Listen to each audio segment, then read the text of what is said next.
Everyone, welcome back to my YouTube channel. आज इस blog के द्वारा मैं आप लोगों के साथ बहुत सारे इंपॉर्टेंट चीज़ें शेयर करने वाली हूँ। ऑफ कोर्स मेरे ब्राइडल शॉपिंग के related, jewellery shopping, dress shopping and a lot more. So make sure कि आप लोग इस ब्लॉग के एंड तक मेरे साथ बने रहिए। और हाँ जी, आप लोग मेरा ब्लॉग तो देखते ज़रूर हो लेकिन सब्सक्राइब नहीं करते हो। हाँ जी, बताओ, थोड़ा सा सपोर्ट कर देने में क्या ही जाता है। मुझे थोड़ा सा मोटिवेशन मिल जाता है अच्छे अच्छे वीडियोज़ पोस्ट करने को। और जो लोग यूट्यूबर्स है या फिर ग्रोइंग बिगिनर्स है, उन लोगों को पता ही है कि थोड़ा सा कमेंट, सब्सक्रिप्शन से कितना हम लोगों को मोटिवेशन मिलता है, गुड पॉजिटिव वाइब मिलती है। तो आप लोग जो देखते हो, व्यूअर्स लोग, आप लोगों से बस एक ही रिक्वेस्ट रहेगी कि आप लोग अभी तक अगर सब्सक्राइब नहीं किए तो please please please do subscribe to my channel. तो coming back to my video, ये जो आप लोग क्लिपिंग देख रहे हो ये हावड़ा स्टेशन के हैं। सो मैं ऑफिस से जल्दी निकल गई थी और निकल के मैं चली गई थी डायरेक्ट बड़ा बाजार, क्योंकि वहाँ पे मुझे कुछ सामान देखने थे। जो जो पसंद आया था वो मैंने ले लिया था और फिर वहाँ से मैं चली गई थी अपना होम टाउन। और होम टाउन में जाके उस दिन रात को कुछ खास हुआ नहीं था, बस खाना खा के सो गई थी क्योंकि ऑलरेडी बहुत टायर्ड थी, इसलिए आप लोगों के लिए व्लॉग शूट नहीं कर पाई। अगले दिन मॉर्निंग से मैंने व्लॉग स्टार्ट कर दिया था और ये देखिए मैंने भाई को चॉकलेट दिया और मम्मी कितनी खुश है। मम्मी चॉकलेट और आइसक्रीम बिल्कुल नहीं छोड़ती, इनफैक्ट हम लोगों को भी नहीं देती है। सो मम्मी को चॉकलेट और आइसक्रीम बहुत ही पसंद है। मम्मी ऐसे डार्क चॉकलेट नहीं खाती है लेकिन ये स्वीट होता है तो इसीलिए मम्मी को बहुत पसंद आया। देन हम लोग थोड़ा सा खीर लेके बैठ गए और उस दिन मॉर्निंग में हम लोग का चाउमीन ब्रेकफास्ट में था। फिर मैं चली गई मेरा एक बहुत इंपॉर्टेंट काम को अंजाम देने। आई होप ये लड़कियों के लाइफ के एक बहुत ही इंपॉर्टेंट ट्रांजिशनल मोमेंट है जो सिर्फ लड़कियां ही समझ सकती है। जो लड़के बोलते भी है कि हाँ आई सिंपैथाइज विथ यू, मुझे पता है ये बहुत ही एक डिफिकल्ट मोमेंट है, लेकिन फिर भी वो लोग इतने अच्छे से नहीं समझते हैं, which is quite natural because उन लोग के लाइफ में ये पार्ट है ही नहीं। ऐसे तो मैं सामान पैक कर रही थी लेकिन उस वक्त मुझे ऐसा फील हो रहा था कि मैं अपने 26 ईयर्स की मेमोरीज इस ट्रॉली बैग में पैक करके एक घर से दूसरे घर जा रही हूँ। और मम्मी खाना पकाते पकाते बीच बीच में मुझे बता दे रही थी क्या क्या चीजें नहीं भूलना है सो दैट मैं कुछ छूट ना जाए। बाय द वे, मैं अपने पर्सनल एक्सपीरियंस से आप लोगों के साथ एक बात शेयर करना चाहूंगी। जो लोग लॉन्ग डिस्टेंस मैरिज करते हैं ना, उन लोगों की लाइफ तो और डिफिकल्ट और चैलेंजिंग होती है। बिकॉज एक तो शादी घर में सब लोग अपने अपने तरीके से एंगेज रहते हैं, बिजी रहते हैं, ऑन टॉप ऑफ दैट एक अलग लोकेशन जहाँ पे आप लोगों को सब कुछ चीज़ें पता नहीं होती है। बिकॉज मेरी इन लॉज दिल्ली से आके एक अलग जगह में स्टे कर रहे थे नियर माई होम टाउन। सो उन लोगों के साथ भी एक एडजस्ट करना, उन लोगों को भी डिफिकल्टीज होती है और जो लड़की विदा होके जाती है ना उसको भी डिफिकल्ट होता है।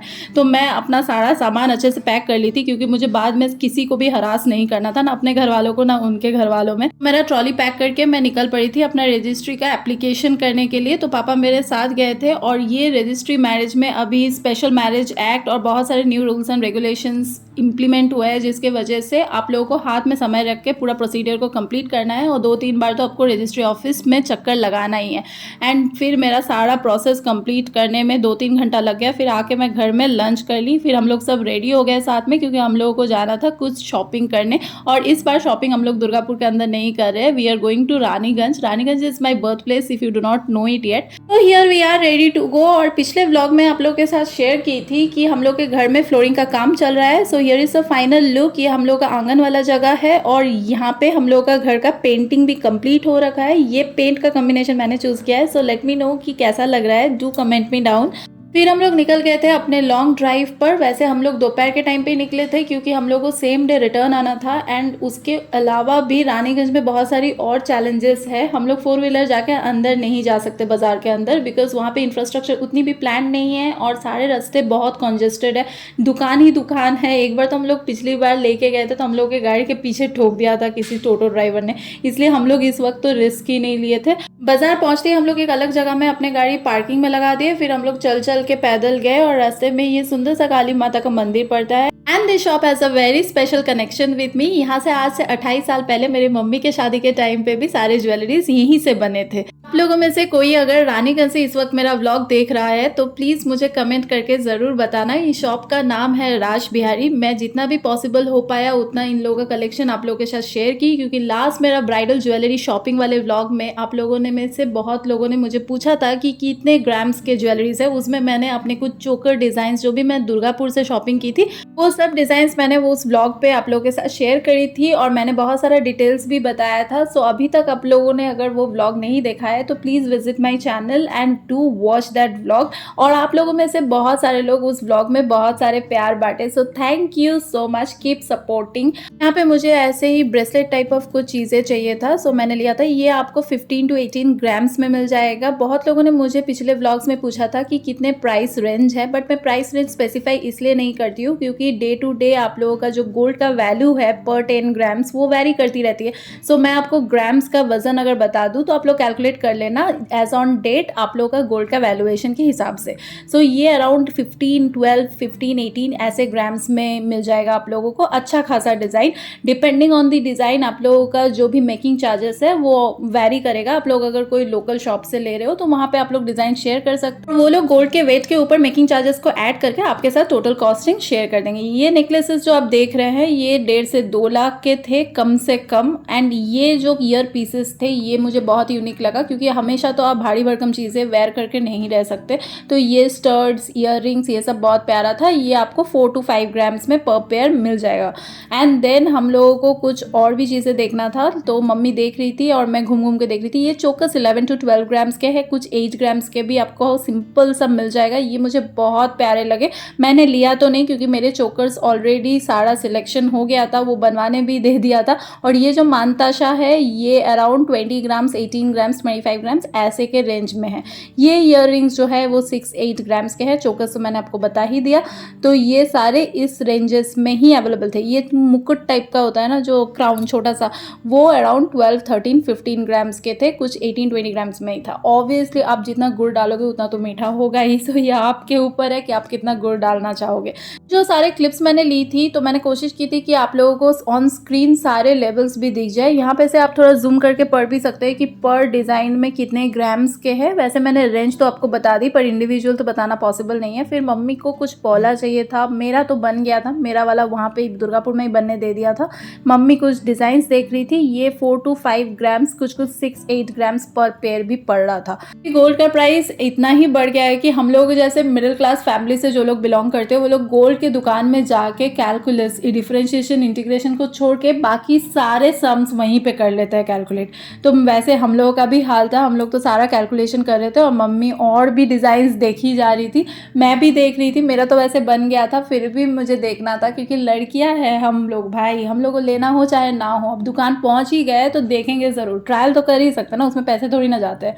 फिर मम्मी तो ऑलरेडी एक पहनी हुई थी और उसके ऊपर कुछ और डिज़ाइंस देख रही थी। मैं मम्मी को बता रही थी कि ये तुम पे अच्छा लग रहा है, ये तुम पे नहीं लग रहा है। सो यही सब हम लोगों के बीच चल रहा था। उसमें से कुछ डिज़ाइंस तो मुझे बहुत प्यारे लगे और हाथ में शाखा, पोला और एक बस कड़ा पहन लो and the look will be complete. और ये हम लोग बंगालीज में सबसे एक इम्पॉर्टेंट ऑर्नामेंट्स है फॉर द न्यूली वेडेड और जो भी शादीशुदा है उन लोगों के लिए पोला का डिज़ाइन सिलेक्ट करने के बाद हम लोग चले गए एक दूसरे सेगमेंट में जहाँ पे बहुत सारे फिंगर रिंग्स रखे हुए थे। तो मैंने आप लोगों के साथ भी कुछ डिज़ाइन शेयर कर दी। मुझे खुद के लिए यहाँ से एक फिंगर रिंग लेना था, सो मैं वही ट्रायल कर रही थी। और आप लोगों को पता है मेरे फिंगर्स इतने ही पतले हैं कि मुझे पूरे तानिश्क में अपना हिसाब का डिज़ाइन नहीं मिला। मतलब जो भी डिज़ाइन मुझे पसंद आ रहे थे वो मेरे फिंगर्स के वजह से नहीं हो रहा था क्योंकि इतने पतले पतले थे। मेरे को जनरली 6 या 7 साइज के होते हैं और मेरे जो लिटिल फिंगर है वो तो आप छोड़ ही दो, लिटिल और रिंग फिंगर तो सबसे ज़्यादा ही पतले हैं। ये जो रिंग आप मेरे पॉइंट फिंगर में देख रहे हो वो अराउंड 8 to 10 ग्राम्स के होंगे, लेकिन मुझे अपने लिए रिंग फिंगर की अंगूठी चाहिए थी तो मैंने तो यहाँ से अपना चूज़ कर लिया। फिर मैं मम्मी के पास वापस चली गई मम्मी से एक बार फाइनल अप्रूवल लेने के लिए। फिर मम्मी तब भी देखी जा रही थी अपने लिए पोला का सेट और बहुत प्यारे प्यारे, सच में बहुत सुंदर थे।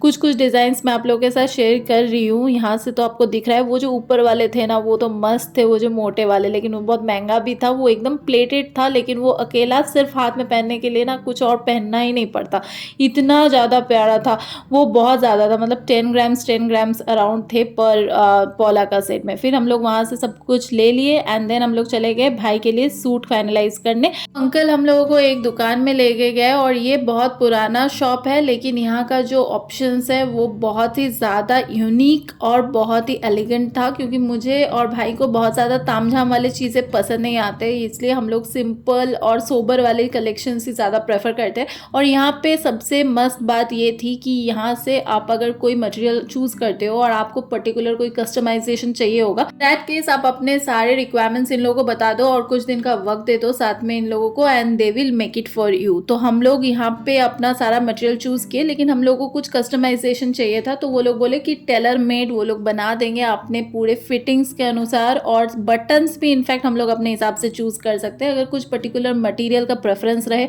तो वो लोग भी हम लोग उनको बता सकते हैं। सो फाइनल सब कुछ कर लिए, फिर हम लोग वहाँ से चले गए शाखा की एक दुकान में। वैसे मेरे वाले तो हो गया था, मैंने वहीं पे दे दिया था जो शादी में मुझे पहनना था, लेकिन रेगुलर वेयर के लिए कुछ देख रहे थे।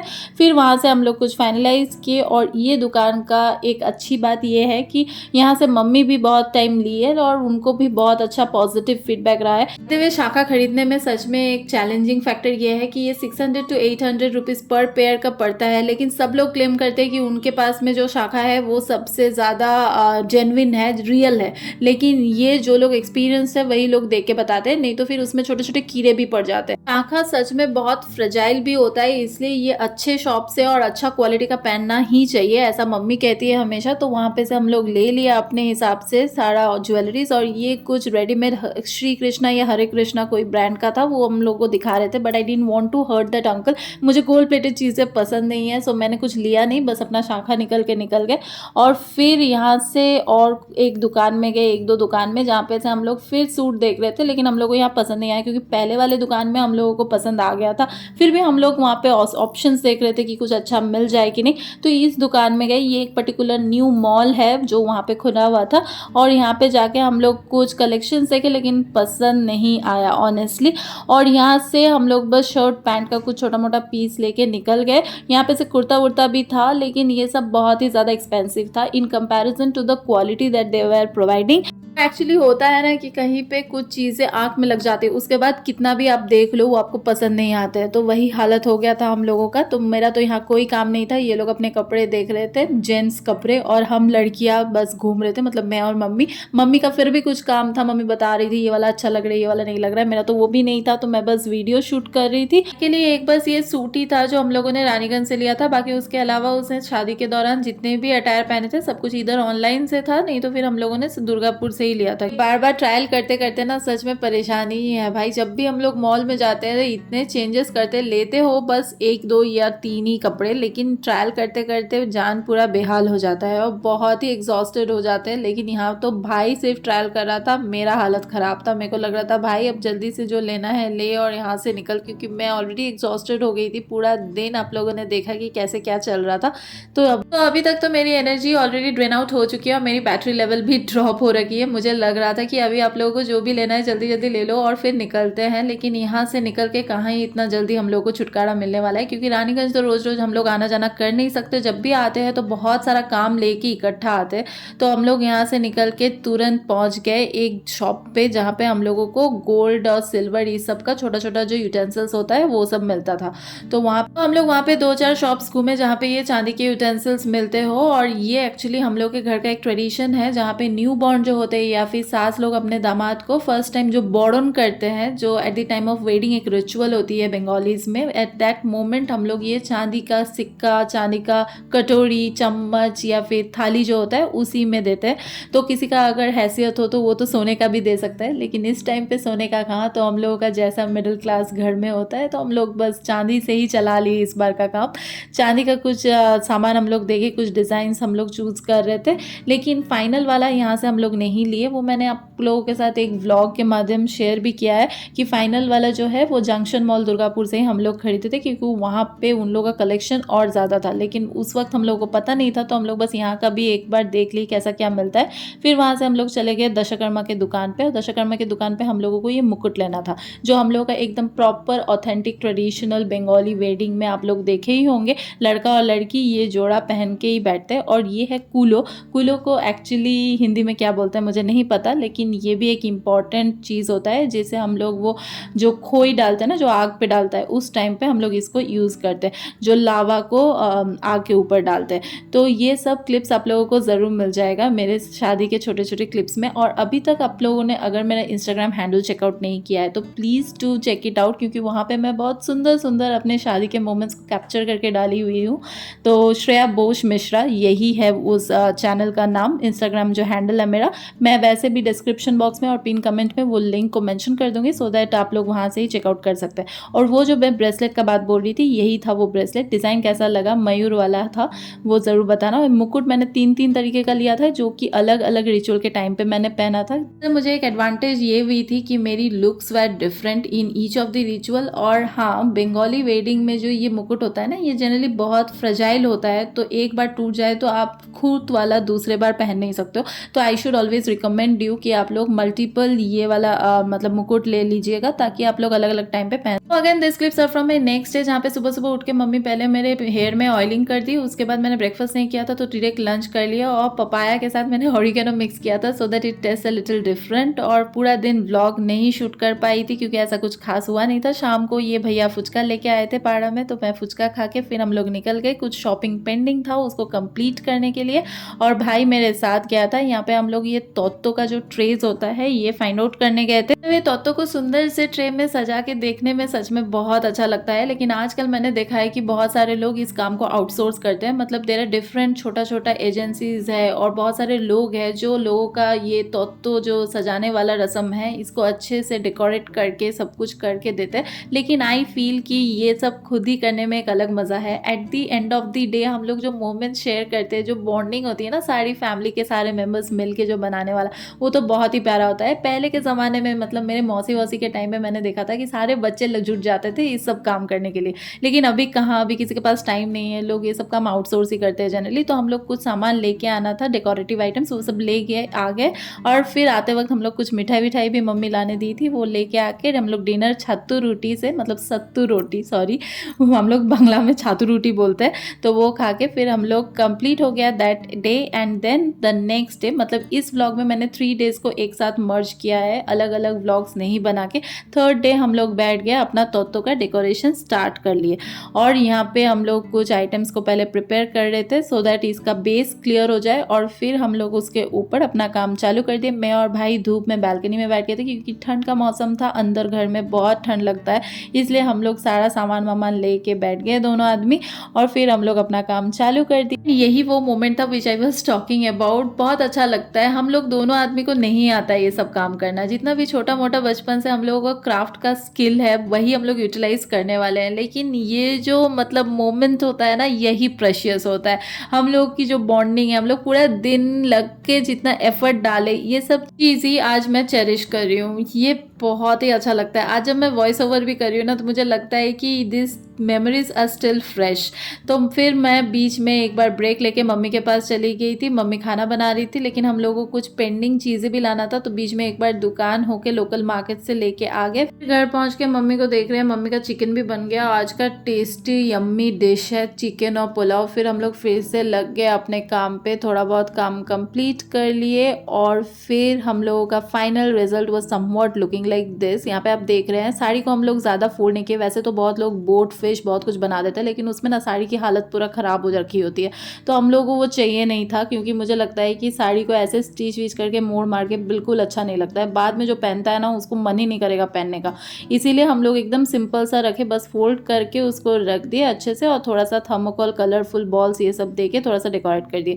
फिर बीच में मेरे को थोड़ा एनर्जी चाहिए था, तो मैं चॉकलेट बॉल्स कुछ फ्रिज से निकाल के खाने लगी। हमको फिर नाना जी इवनिंग वॉक करते करते हमारे घर आ गए थे। फिर नाना जी थोड़ी देर हमारे घर बैठे, उसके बाद हम लोग तीनों मिलके नाना को ड्रॉप करने नानी घर गए, और इस बार मेरी नानी से मिलना भी नहीं हुआ था, तो नानी से भी अच्छा हुआ मिल ली।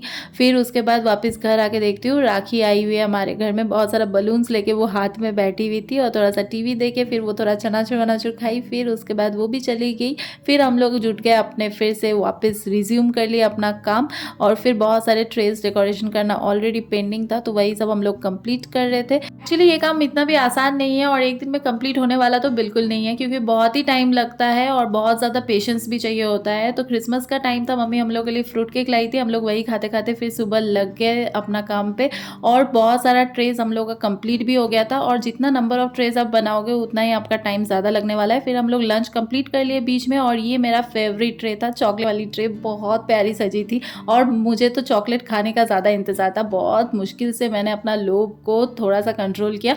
फिर शाम हो गई, तब तक हम लोग चाय वाय पी लिए और this is the final look of most of my trays. Final look वाला ट्रे तो मैं ज़रूर अपने शादी के वक्त शेयर करूँगी सारे ट्रेज मिला के, लेकिन जितना कंप्लीट हो पाया था तब तक मैंने आप लोगों के साथ एक छोटा सा ग्लिम्स शेयर किया। फिर हम लोग लग गए मेरी कुछ एथनिक और ट्रेडिशनल वेयर को ठीक करने के लिए, क्योंकि साड़ी तो मैंने लिया ही था, लेकिन बहुत सारा टॉप्स, केपरीज और 3 पीस भी मैंने लिया था, क्योंकि eight the end of the day पूरा टाइम तो हम लोग साड़ी पहन के रहने वाले हैं नहीं, तो ये सब भी चाहिए होता है। बेकार में इतना सारा साड़ी पहन के आप एक ही बार पहनो, उससे अच्छा है जो आप लोग रेगुलर वेयर पे पलाजो वगैरह ये सब मैं पहनती हूँ जो जनरली, वो सब भी मैंने ले लिया था। और मैं बेकार में इन्वेस्ट नहीं करना चाहती, जो मैं यूज़ करूँ वही मुझे लेना था, क्योंकि वन टाइम यूज़ करो उसके लिए आप बहुत ज़्यादा पैसा इन्वेस्ट करो, this does not make any sense to me. जो आप लोग रेगुलरली यूज़ करोगे वो सब चीज़ भी आप इंक्लूड कर लोगे उसी बजट में, तो it will be useful to you, क्योंकि ultimately at the end of the day बाद में आपको यही सब चीज़ें खरीदने ही पड़ेंगे। जस्ट बिकॉज हम लोग घर में ये सारे ट्रेस को डेकोरेट किए, सब कोई अपना अपना इनपुट दे रहा था, अपना अपना आइडियाज शेयर कर रहा था, सब कोई एफर्ट दे रहा था एज यू कैन सी। और सबसे ज़्यादा एफर्ट तो मेरे भाई ने दिया, सारे एफर्ट उसी के थे, मैं तो बस उसका हेल्पिंग हैंड थी, मैं उसको असिस्ट कर रही थी, बता रही थी, थोड़ी थोड़ी चीज़ें लेके आ रही थी, लेकिन उसका सबसे ज़्यादा एफर्ट था। वो बहुत ज़्यादा एक्साइटेड था सब चीज़ों को लेके। फिर हम लोग निकल गए, मुझे थोड़ा शूज़ की शॉपिंग करनी थी। एक्चुअली शूज़, पर्स ये सब भी दिए जाते हैं। ये थोड़ा थोड़ा होता है ना कि जब हम लोग डेकोरेट करने बैठते हैं तब हम लोगों को याद आती है कि ये ड्रेस तो छूट रही है, तो हम लोग फिर भाग के गए और जूते लेने के लिए। फिर मैंने कुछ सैंडल्स लिया था जो ब्राइडल वाले थे, लेकिन फिर मैं बाद में भी पहन सकूँ ये दिमाग में रख के मैंने लिया था, क्योंकि ऐसा नहीं कि बस सिर्फ एक बहुत ज़्यादा हेवी साड़ी के साथ ही मैं पहन पाऊँ, और एथनिक वेयर के साथ जैसे कुर्ती हो गया, सूट हो गया, अनारकली हो गया, इस सब के साथ ना पहन पाऊँ, ऐसा ना हो। इसीलिए मैंने अच्छे से सिलेक्ट कर लिया था, मम्मी मेरे साथ गई थी और फिर हम लोग वापस आके लग गए। और ये मेरा था कॉस्मेटिक्स का ट्रे। आप लोग ज़रूर बताना कॉस्मेटिक्स में मैंने जितना भी डे टू डे यूज़ वाली चीज़ें होती है एक लड़की के लिए वो सब इंक्लूड करने की कोशिश की थी, सो दैट मुझे बाद में 1 साल में खरीदना ना पड़े, इसी सब से मेरा हो जाए। तो मैंने ऑलमोस्ट सब चीज़ें इंक्लूड कर दिया था। यहाँ पे मैंने डायरी, पेन ये सब भी ऐड किया था, बिकॉज दिस आर समथिंग जो एक लड़की को यूज़ करना ही होता है, तो वो सब करके मैंने ट्रे को सजा दिया था। ये है अगले दिन सुबह का। दैट डे तो हम लोग नाइट में डिनर विनर करके कंप्लीट करके सो गए थे। फिर अगले दिन सुबह सुबह, तब तक सुबह हुई भी नहीं थी, सूरज उठी भी नहीं थी, तब मुझे निकलना पड़ा क्योंकि मुझे ऑफिस ज्वाइन करना था, और ऑफिस में भी क्रिसमस वाली सीज़न था, मौसम था। तो फिर मैं आप लोगों के साथ क्रिसमस वाली डेकोरेशन भी मेरे ऑफिस का छोटा सा एक ग्लिम्स शेयर कर दे रही हूँ। That's it, see you in my next blog. Till then bye, अच्छे से रहना, सी यू।